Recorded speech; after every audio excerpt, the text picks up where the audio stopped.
Hello, this is Joel from Dad Life Chess. Welcome back. Tonight, we're going to play another training game here on chess.com. Going to try and see if we can get a 10-minute training game started.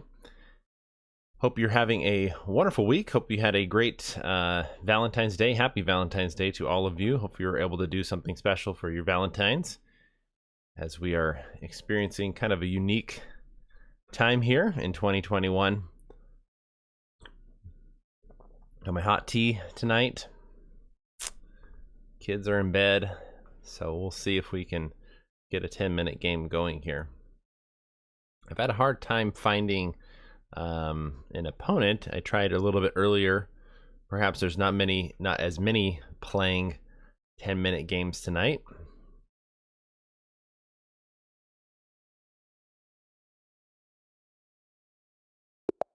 All right, looks like we have an opponent here. And we'll see. We're playing black. We'll see what our opponent chooses. All right, our opponent plays e4. Got to do the old Scandinavian here. Got to trust the Scandinavian. All right, knight f3. This is a very aggressive, actually, setup against the Scandinavian.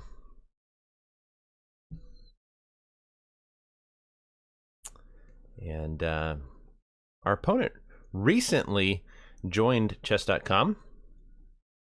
Been playing mainly some rapid games, so that's great. All right, so our opponent plays like this. There is a key to this move here. The idea is if I just drop back like normal, my opponent can get out some. Okay, here I gotta figure this out. There's a key to this move order, and I want to say it's here. Check, covers, takes, and takes. I'm pretty sure this is it. If this, you can just simply take the queen.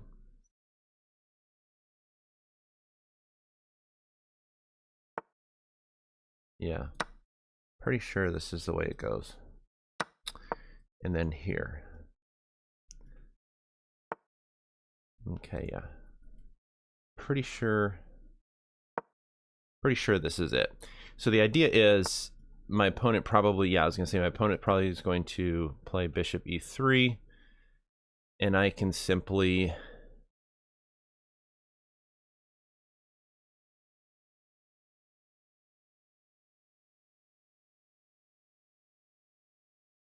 I can just castle.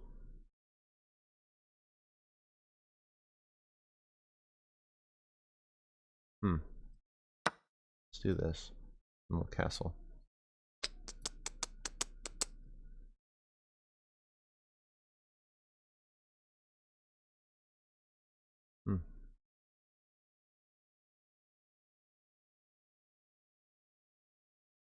Kind of an interesting position right off the bat here.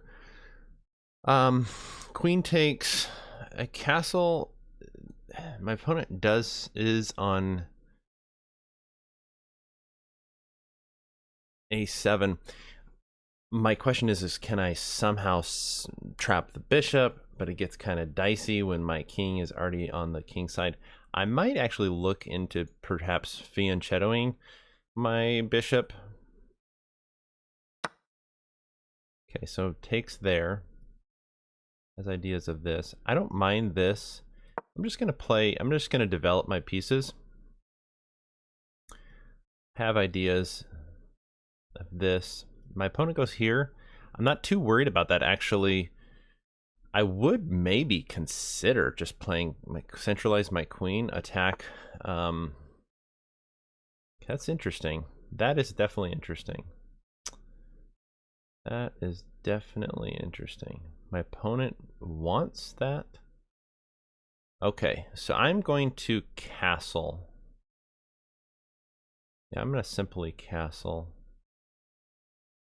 What is my opponent's idea? I castle. takes. I'm coming down this file. But wait, hold on a second here.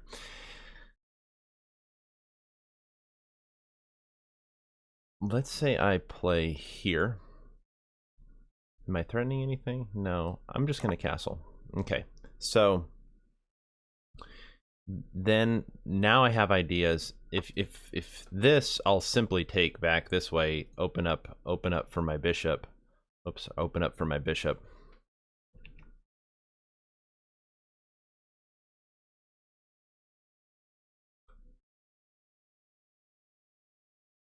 Looks like my webcam's a little bit messed up here. Hold on, let me see if I can fix this.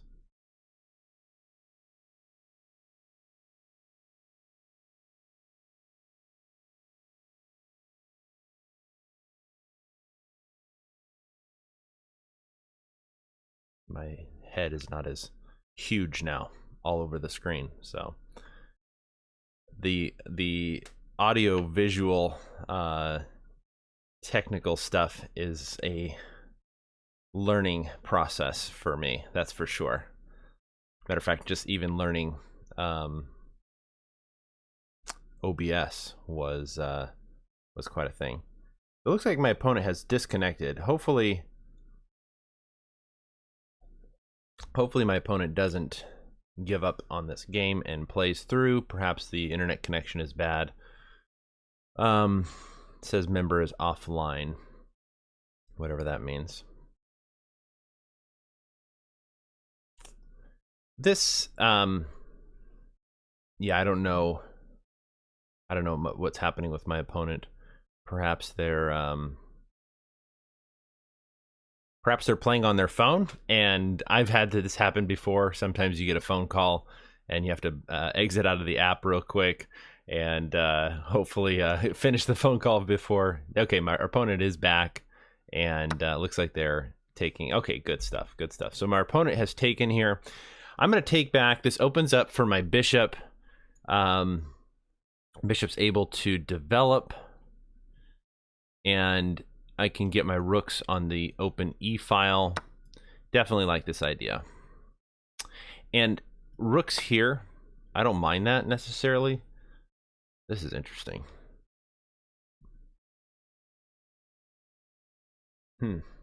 Definitely interesting.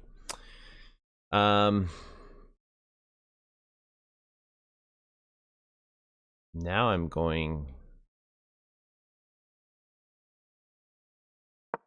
simply saying, putting a question to this knight. What are you going to do with this knight?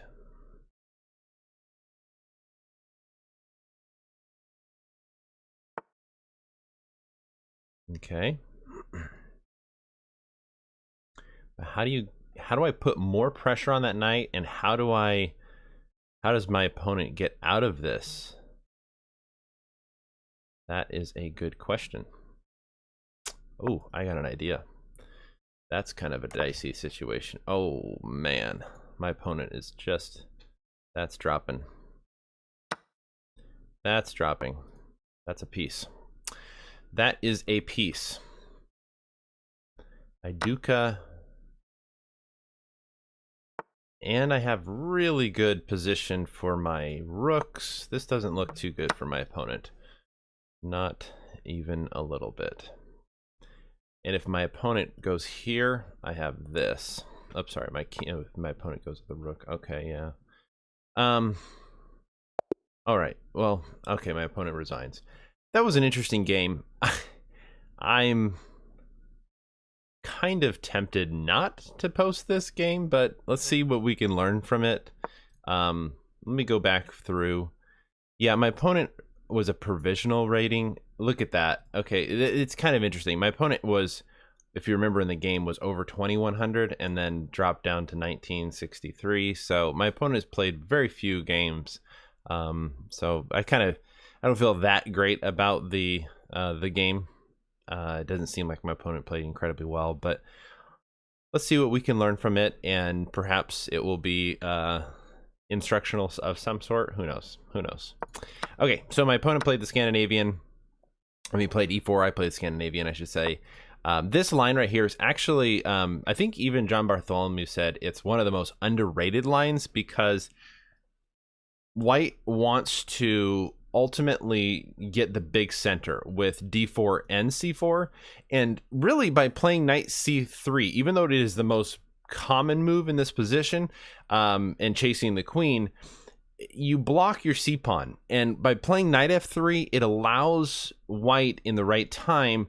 If white simply just gets the bishop to e2 castle, white can be patient and play these d4, c4, and knight f3, knight c3, and really get a solid center. And oftentimes there's like opposite side castling in these kind of positions, and they're very dangerous. I probably have the worst record with this move order than any of the Scandinavian lines.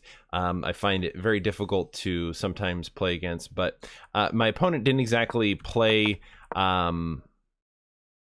very accurately, I guess, but we'll kind of see how the game goes on. Bishop g4 is probably the most popular and probably the most aggressive way to meet this knight f3 line. By playing knight f3, then knight c3, I'm pretty sure the correct answer is this check, which forces a piece to be put in, something to interpose the check on e2. Whoops. With the knight or the bishop or even the queen can happen, and then you're able to kind of ruin white's pawn structure. So, and right here, you're also threatening, by playing knight d4, you're also threatening here with check. So my opponent plays bishop e3, takes light square bishop, so my opponent doesn't have the bishop pair. And this seems like a mistake. Bishop g5. My opponent is preemptively opening up the e file. I don't know why my opponent would want to capture. It again opens up the e file. I simply castled, and my opponent, it looks like, took 2 minutes to make this next move. Disconnected and then came back. I'm not sure.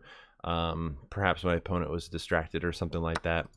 So I take back, and right now I'm just looking at this e file as there's really no way for my opponent to like get out of this pin. So plays c3, kind of a wasting of the move. I would think try to maybe move the queen up and get castled as soon as possible, or get the king off of the e file, perhaps even sidestepping, at this point.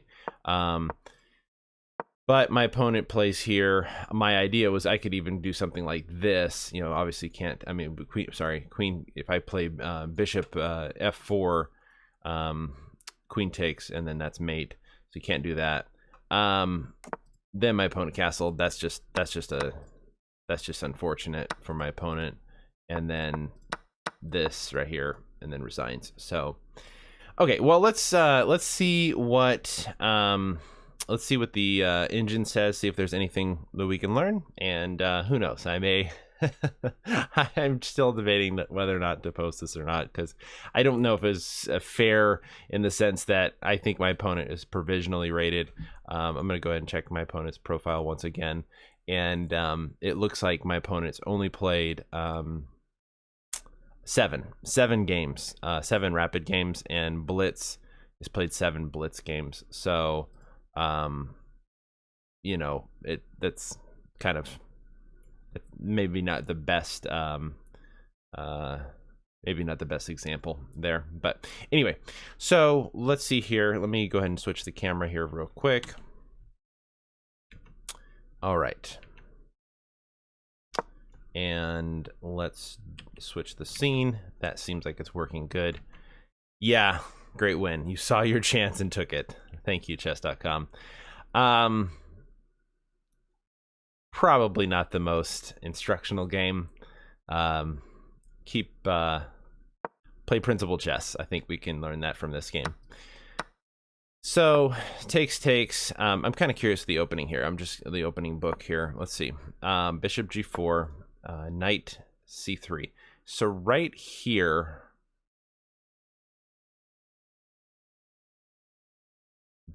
queen e6 is has a large draw percentage, but it gives white the least amount of winning percentage. Queen d8 is also an option. Queen a5. They may just transpose. So queen e6, bishop e2, bishop takes, g takes. Then knight f6. So I played knight c6. Knight f6 is the book move.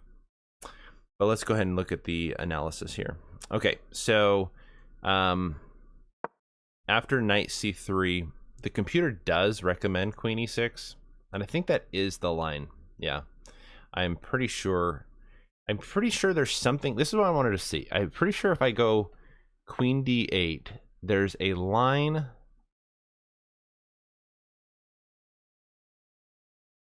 Does this just transpose? Takes,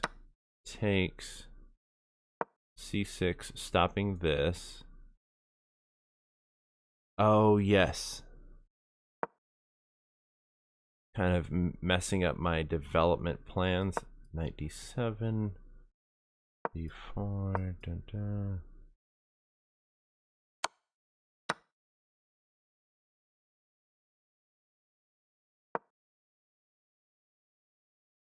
Queen takes.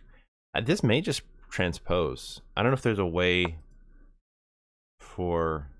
I seem to have played one of my friends. One of my friends played this line against me. We were doing a blitz session, and the knight f3, then knight c6, knight c3 line, basically this right here, and I kept going queen d8, and my opponent was able to get like a really fast attack. And I think it had to do with an early bishop c4 or something like that. So I went back and looked at the line, and for some reason, queen e6, by kind of forcing this, takes, and yeah, here the computer's already giving black a slight advantage. Knight c6. Okay, this was probably an inaccuracy. Knight d4. The computer's just recommending castles, which makes logical sense, or queen d7. So I played knight d4, probably not the best, even though chess.com says knight d4 is best. Here, oh, castles. I was looking at castles. Takes, knight f6.